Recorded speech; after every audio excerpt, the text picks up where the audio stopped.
We're following some sad breaking news. Broadway is in mourning with the loss of one of its most iconic pioneering actors, the great Chita Rivera.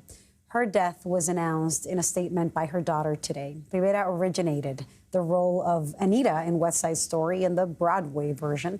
She also starred in Chicago, Bye Bye Birdie, and Jerry's Girls. In 2018, Rivera received the special Tony Award for Lifetime Achievement in the theater. Chita Rivera was 91 years old. CBS Sunday morning correspondent Mo Rocca is here to talk to us a little bit more about her life, her legacy.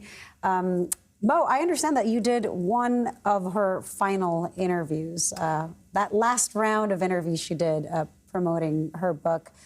Talk to us a little bit about that. What was that like? Well, I interviewed her 3 times over the years. The first time was about 15 years ago. We were doing a piece about Broadway singer-dancers, the ensemble members, then known as gypsies, a term that fell out of fashion, but I should point out that Chita still embraced. She was proud, she would have called herself, and she did call herself a proud gypsy.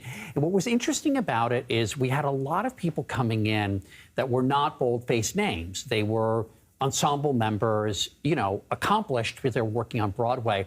But then in the midst of all these people, to have a giant like Chita Rivera show up really was significant. And it telegraphed that she saw herself proudly still as one of the chorus line, even though she was a big star.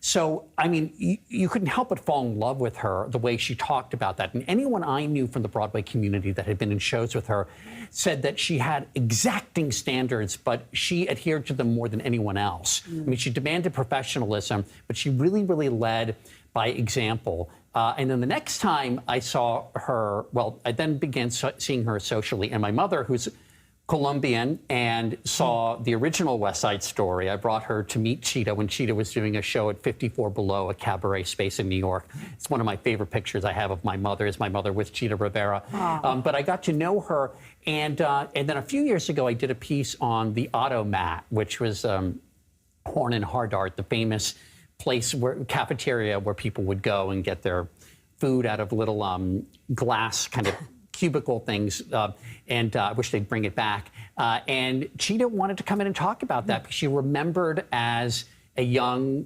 singer-dancer in New York, you know, eating there. And then the last time was, as you point out, not long ago when she did her memoir. But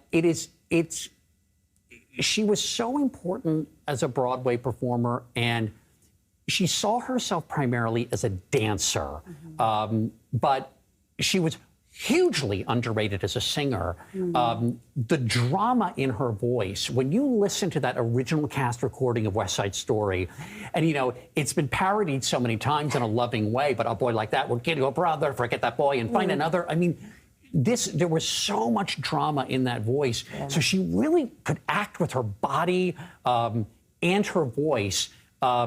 And, you know, you mentioned some of her iconic roles, a word not inappropriate here, but there's also Kiss of the Spider Woman, which I believe Jennifer Lopez is now making as a movie.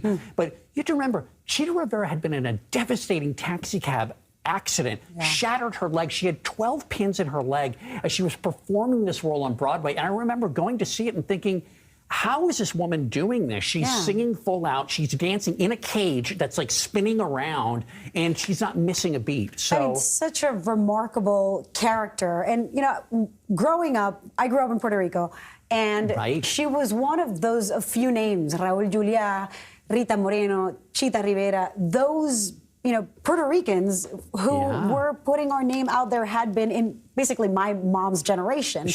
And then there was this gap. I mean, there weren't a whole lot of, you know, actors after that generation until you hit, you know, Jennifer Lopez. And so, and in talking to Rita Moreno when I interviewed her, I remember she told me stories about the rivalry, especially because people would confuse them. And then when Chita first saw Rita Moreno playing Anita in West Side Story, she was like, how dare she? There was like that rivalry because there were so few. Did she ever talk to you about just perhaps that part, you know, how difficult it might have been as a Latina, as a woman carrying the name Rivera, even though, you know, she grew up in the States, and those barriers that she must have broken. You know, she was very, I think, old-fashioned in not complaining what she would have viewed as complaining, which I thought was very interesting. I think it must have annoyed her, the constant questions about a so-called rivalry between the two. It should be pointed out that when Rita Moreno was in the movie West Side Story, Chita was then starring opposite Dick Van Dyke in Bye Bye Birdie at a time when Broadway and Hollywood were really much more like this. I mean, so if that were a consolation prize, it's a pretty amazing consolation prize. And then there was a very famous parody, the Forbidden Broadway, a cabaret show, did something called My Name is Chita and Not Rita. Rita is Rita and Not Chita. And they actually ended up doing the number, I think, at the Kennedy Center, making fun of themselves, poking fun at each other. But listen, I'm so glad that Chita was able to put her story out in that memoir, because I think she was a pretty private person. She didn't, like, I remember getting her to talk about her romance with Sammy Davis Jr. I mean, it was like pulling teeth, and I was like, you know, Chita, you got to give it to me, because this is like, you know, the TV piece. And this was later on. I mean, this is when people are comfortable talking about this. Exactly. She was. I kind of respected that she was sort of old-fashioned about that. And, you know, at one point, Sammy Davis Jr., they got into a fight in public, and he pulled out his glass eye, and he said, "What do you want from me?" I mean, it's a great story. So I'm glad Chita finally told it. But but in the memoir, she talked about her different mentors and how B. Arthur taught her how to be funny. You know, Gwen Verdon taught her how to be sexy. Not that she needed lessons, but she absorbed these lessons from the masters and became a giant. I mean, really, what an inspiration. Most memorable role, in your opinion? I mean, if you go and you listen to that recording, it's incredible. You can't see her in West Side Story, obviously, since she was in the stage version. But when you hear her, you are seeing her. And that voice, it just goes way down. And the drama and the sex in that voice is so intense. And she's wonderful as Rosie in Bye Bye Birdie. And as I said, I loved her in The Kiss of the Spider Woman. She was great in The Visit. But one of those people that remained a household name and a legend with a career that was formed on the stage. She did a few movies. I loved her in Sweet Charity with Shirley MacLaine in the film version. And they had this great rooftop number, she and Shirley MacLaine and Paula Kelly, that's pretty tremendous. But she really was a dancer at heart. Thank you so much. We could be here all day. She was so great. I want to hear all the stories. I want to hear everything she told you off camera. And we'll definitely check out that memoir. It sounds like she had so many great stories. She had great romances too. I mean, she knew how to do. I love that she wrote about them. Yeah, she did. I mean, still discreet, but you know, she knew how to do life.